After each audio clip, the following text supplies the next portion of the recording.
ഈ സിരകളിൽ വരുന്ന ബ്ലോക്കോ അല്ലെങ്കിൽ അതിൻ്റെ കാപ്പിലറീസിൽ വരുന്ന ബ്ലോക്കുകൾ, ഈ വാൽവുകൾക്ക് ഉണ്ടാകുന്ന പ്രശ്നങ്ങൾ, ഇതുകൊണ്ടൊക്കെ തന്നെയാണ് ഇത്തരം ബ്ലോക്ക് ഫോർമേഷൻ ഉണ്ടാകുന്നത്. വൈറ്റമിൻ ഡിയും B12 കുറഞ്ഞു കഴിഞ്ഞാൽ ഏത് പ്രായക്കാർക്കും ഈ പറഞ്ഞ തരിപ്പും മരവിപ്പും ഒക്കെ വരാം. ഒരുപാട് വൈറ്റമിൻസിൻ്റെ ഡെഫിഷ്യൻസിയും ഈ പറഞ്ഞ പോലെ തന്നെ തരിപ്പ് മരവിപ്പ് പോലുള്ള ബുദ്ധിമുട്ടുകൾ ഉണ്ടാക്കും. പക്ഷേ നിങ്ങളത് അത്ര കാര്യമായിട്ട് എടുക്കുന്നില്ല, നിസ്സാരമാക്കി വിട്ട് കഴിഞ്ഞാൽ അതെന്ത് ചെയ്യും? അൾസർ ഫോർമേഷന് കാരണമാവും.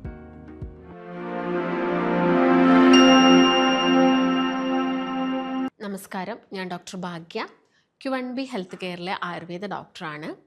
ഇന്നത്തെ വീഡിയോയിൽ നമ്മൾ ഡിസ്കസ് ചെയ്യുന്നത് ഈ കൈകാലുകൾക്ക് ഉണ്ടാവുന്ന തരിപ്പ്, മരവിപ്പ്, ഇത്തരം പ്രശ്നങ്ങളൊക്കെ ആളുകളിൽ വരാനുള്ളൊരു പ്രധാനപ്പെട്ട കാരണം അവരുടെ കൈകാലുകളിലൊക്കെ ഈ ഒരു വെയിൻസ് ഉണ്ട്, സിരകളുണ്ട്. അതിനകത്തുള്ള കാപ്പിലറീസ്, അതായത് ബ്ലഡ് പോകുന്ന ആ ഒരു ഏരിയയിൽ ചെറിയ ചെറിയ ബ്ലോക്കുകളൊക്കെ ഫോം ചെയ്യുന്ന സമയത്താണ് ഇങ്ങനെ കൈകാലുകളിൽ എന്താവുന്നത്, കയപ്പ് പോലുള്ള പ്രശ്നങ്ങൾ വരുന്നത്, തരിപ്പ് വരുന്നത്, മരവിപ്പ് വരുന്നത്, അങ്ങനെ ഒരുപാട് ബുദ്ധിമുട്ടുകൾ ഉണ്ടാവുന്നത്. ഇത്തരം സാഹചര്യങ്ങളിൽ നമ്മൾ നോർമലി കുറച്ച് ശ്രദ്ധിക്കേണ്ട കാര്യങ്ങളുണ്ട്. അപ്പോൾ അതാണ് നമ്മൾ പ്രധാനമായിട്ടും ഡിസ്കസ് ചെയ്യുന്നത്. നമ്മൾ പ്രധാനമായിട്ടും നോക്കുകയാണെങ്കിൽ ഒരുപാട് വൈറ്റമിൻസിൻ്റെ ഡെഫിഷ്യൻസിയും ഈ പറഞ്ഞ പോലെ തന്നെ തരിപ്പ് മരവിപ്പ് പോലുള്ള ബുദ്ധിമുട്ടുകൾ ഉണ്ടാക്കും. അതിപ്പോൾ നമ്മൾ വൈറ്റമിൻ B12 എടുക്കുന്നു, അതുപോലെ തന്നെ B6, B7 പോലുള്ള വൈറ്റമിൻസ് ഒക്കെ കുറഞ്ഞു കഴിഞ്ഞാൽ നമുക്ക് ഇത്തരം തരിപ്പുകളൊക്കെ അനുഭവപ്പെടാം. അതുപോലെ തന്നെയാണ് വെരിക്കോസ് വെയിൻ്റെ കാര്യങ്ങൾ. വെരിക്കോസ് വെയിൻ ഉള്ള ആളുകളിലും കാലുകൾക്ക് നല്ല രീതിയിൽ തരിപ്പ്, കഴപ്പ്, കുറച്ച് സമയം നിൽക്കുമ്പോഴേക്ക് തന്നെ കടച്ചിൽ പോലുള്ള ബുദ്ധിമുട്ടുകളൊക്കെ വരുന്നത്. അപ്പം വെരിക്കോസ് വെയിൻ ഉള്ള ആളുകൾക്കാണെങ്കിലും നോർമലി ഇങ്ങനെ വരുന്ന ഈ ബ്ലോക്ക് ഫോർമേഷൻ കാരണം ഉണ്ടാവുന്ന തരിപ്പൊക്കെ കുറയ്ക്കാനാണെങ്കിലും നമുക്ക് വീട്ടിൽ നിന്നൊക്കെ ഒരുപാട് ചെറിയ ചെറിയ കാര്യങ്ങൾ ചെയ്ത് നോക്കാൻ പറ്റും. അപ്പം അതിൽ പ്രധാനമായിട്ടും ഞാൻ നേരത്തെ പറഞ്ഞു, വൈറ്റമിൻ ഡിയും B12 കുറഞ്ഞു കഴിഞ്ഞാൽ ഏത് പ്രായക്കാർക്കും ഈ പറഞ്ഞ തരിപ്പും മരവിപ്പും ഒക്കെ വരാം. നമുക്ക് കുറച്ച് അങ്ങ് പ്രായം എത്തുന്ന സമയത്ത് കൂടുതലായിട്ടും ഈ ബ്ലോക്കോ അല്ലെങ്കിൽ വെരിക്കോസ് വെയിൻ പോലുള്ള ബുദ്ധിമുട്ടുകളൊക്കെയാണ് ഉണ്ടാക്കുന്നത്. നമുക്കെല്ലാവർക്കും അറിയാം, നമ്മുടെ കാലുകളിൽ നിന്നൊക്കെ കൈകളിൽ നിന്നൊക്കെ സിരകളിലൂടെ രക്തം തിരിച്ച് നമ്മുടെ ഹൃദയത്തിലോട്ട് പോകുന്നുണ്ട്.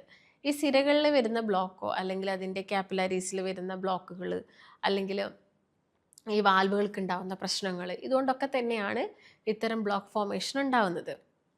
അപ്പോൾ നമ്മൾ വളരെ കോമൺ ആയിട്ട് കണ്ടുവരുന്ന കണ്ടീഷനാണ് ഞാൻ ഈ പറഞ്ഞ വെരിക്കോസ് വെയിൻ എന്ന് പറയുന്നത്. അപ്പോൾ വെരിക്കോസ് വെയിൻ ഉള്ള ആളുകളിൽ കംപ്ലീറ്റ് ആയിട്ട് അത് ക്യൂർ ആവുമെന്ന് പലരും ചോദിക്കാറുണ്ട്. അപ്പോൾ വെരിക്കോസ് വെയിൻ എന്ന് പറയുന്നത് ഒരു തവണ വന്നു കഴിഞ്ഞാൽ അതിൻ്റെ അടുത്തൊരു സ്റ്റേജ് ഉണ്ട്. ഈ നമ്മൾ വെരിക്കോസ് വെയിൻ ട്രീറ്റ് ചെയ്തിട്ട് അത് പ്രോപ്പറായിട്ട് നിൽക്കുകയാണെങ്കിൽ അത് ആ രീതിയിൽ ഇങ്ങനെ നിൽക്കും, വലിയ പ്രശ്നങ്ങൾ ഉണ്ടാക്കില്ല. പക്ഷേ നിങ്ങളത് അത്ര കാര്യമായിട്ട് എടുക്കുന്നില്ല, നിസ്സാരമാക്കി വിട്ട് കഴിഞ്ഞാൽ അതെന്ത് ചെയ്യും? അൾസർ ഫോർമേഷന് കാരണമാവും. ഇത്തരം അൾസർ ഫോർമേഷൻ ക്യൂർ ചെയ്യാനൊക്കെ കുറച്ച് പാടാണ്, ബുദ്ധിമുട്ടാണ്. അതൊന്ന് ക്യൂറായി വരണം. പിന്നെ നമ്മൾ ഒരുപാട് കാര്യങ്ങൾ ശ്രദ്ധിക്കണം. കാലധികം നേരം താഴ്ത്തിടാൻ പാടില്ല, അങ്ങനെ കുറേ കാര്യങ്ങൾ അവർ ശ്രദ്ധിക്കേണ്ടതുണ്ട്. അതുകൊണ്ടാണ് അതിൻ്റെ ഒരു ഇനീഷ്യൽ സ്റ്റേജിലെ നിങ്ങൾക്കത് ബുദ്ധിമുട്ടുകൾ തോന്നിക്കഴിഞ്ഞാൽ ട്രീറ്റ്മെൻറ്റ് എടുക്കാൻ വേണ്ടിയിട്ട് പറയുന്നത്. അപ്പോൾ വെരിക്കോസ് വെയിൻ വലിയൊരു പ്രശ്നമാണ്. അപ്പോൾ ഇങ്ങനെ ബ്ലോക്കുകളുള്ള അല്ലെങ്കിൽ കാലിന് തരിപ്പ് മരവിപ്പ് പോലുള്ള പ്രശ്നങ്ങളുള്ള ആളുകൾ ഏറ്റവും കൂടുതൽ ചെയ്യേണ്ട ഒരു കാര്യമാണ് മസാജിങ് എന്ന് പറയുന്നത്. നിങ്ങളുടെ കാല് കൈക്കൊക്കെ മസാജ് ചെയ്യുക. അപ്പോൾ മസാജ് ചെയ്യേണ്ടത് ഏറ്റവും ബെസ്റ്റായിട്ടുള്ള ഒരു ഓയിലാണ് പിണ്ണതൈലം. അപ്പോൾ പിണ്ണതൈലം ഉപയോഗിച്ചിട്ട് നിങ്ങളുടെ കൈകാലുകളിൽ മസാജ് ചെയ്യുക. അതെപ്പോഴും ഓപ്പോസിറ്റ് ഡയറക്ഷൻ, അതായത് അപ്വേർഡ് ഡയറക്ഷനിൽ. നിങ്ങളിപ്പം കാലിനാണ് മസാജ് ചെയ്തെങ്കിൽ കാലിൻ്റെ താഴ്ഭാഗത്തു നിന്ന് മുകൾ ഭാഗത്തോട്ട് എന്നുള്ള രീതിയിലായിരിക്കണം എപ്പോഴും മസാജിങ് ചെയ്യേണ്ടത്. അതും വളരെ പതിയെ സ്ലോ ആയിട്ട് മാത്രം മസാജ് ചെയ്യുക. മസാജ് ചെയ്ത് കഴിഞ്ഞാൽ ശ്രദ്ധിക്കേണ്ടത്, പലരും ചൂട് പിടിക്കാറുണ്ട്. അപ്പോൾ ചൂട് പിടിക്കുന്നത് ഈ തരിപ്പ് മരവിപ്പ് അതുപോലെ തന്നെ കടച്ചിൽ പോലുള്ള ബുദ്ധിമുട്ടുകൾക്ക് വേണ്ട. നമുക്ക് വേദന വരിക അല്ലെങ്കിൽ നമുക്ക് നീർക്കെട്ടുണ്ടാവുക, അത്തരം സാഹചര്യങ്ങളിൽ കണ്ടീഷൻ നോക്കിയതിന് ശേഷം മാത്രമാണ് നിങ്ങൾ എന്ത് ചെയ്യേണ്ടത്? ഈ ചൂട് പിടിക്കേണ്ടതും ഒക്കെ ചെയ്യേണ്ടത്. പിന്നെ മസാജ് ചെയ്യുന്ന സമയത്താണെങ്കിലും വളരെ പതിയെ മാത്രം ചെയ്യാൻ. നമ്മുടെ സിരകളെ ആണെങ്കിലും കാലുകളെ ആണെങ്കിലും അല്ലെങ്കിൽ സൂപ്പർഫിഷ്യൽ ഡീപ്പ് വെയിൻസിനെ ഒന്നും തന്നെ നമ്മൾ എന്താക്കരുത്, കൂടുതൽ ഇറിറ്റേറ്റ് ചെയ്യാൻ പാടില്ല. അപ്പോൾ വളരെ പതിയെ മാത്രം എന്ത് ചെയ്യാം, മസാജ് ചെയ്ത് കൊടുക്കുക കാലിന്. അപ്പോൾ ആ ഓയിൽ നമുക്ക് ഡബിൾ ബോയിലിംഗ് ചെയ്യാം. ഓയിൽ നമുക്ക് ജസ്റ്റ് ഒന്ന് എന്ത് ചെയ്യാം, ഒരു പാത്രത്തിനകത്ത് ചൂടുവെള്ളം എടുത്ത് അതിനകത്ത് ചെറിയൊരു പാത്രം വയ്ക്കുക. അതിനകത്തോട്ട് ഈ ഒരു ഓയിൽ വെച്ചിട്ട് ഡബിൾ ബോയിൽ ചെയ്തിട്ട് നിങ്ങളുടെ കാലുകൾക്ക് മസാജ് കൊടുക്കാം. പിന്നെ എപ്പോഴും ശ്രദ്ധിക്കേണ്ടത്, കാലൊന്ന് കുറച്ചൊരു ഹൈറ്റിലോട്ട് കയറ്റി വയ്ക്കുക. എപ്പോഴും കാല് തൂക്കിയിടരുത്. കാല് കുറച്ചൊരു ഹൈറ്റിൽ കയറ്റി വയ്ക്കുക. 1-2 തലയണയുടെ സപ്പോർട്ട് വെച്ചിട്ട് കാലൊന്ന് കയറ്റി വയ്ക്കുന്നത് എപ്പോഴും നല്ലതായിരിക്കും.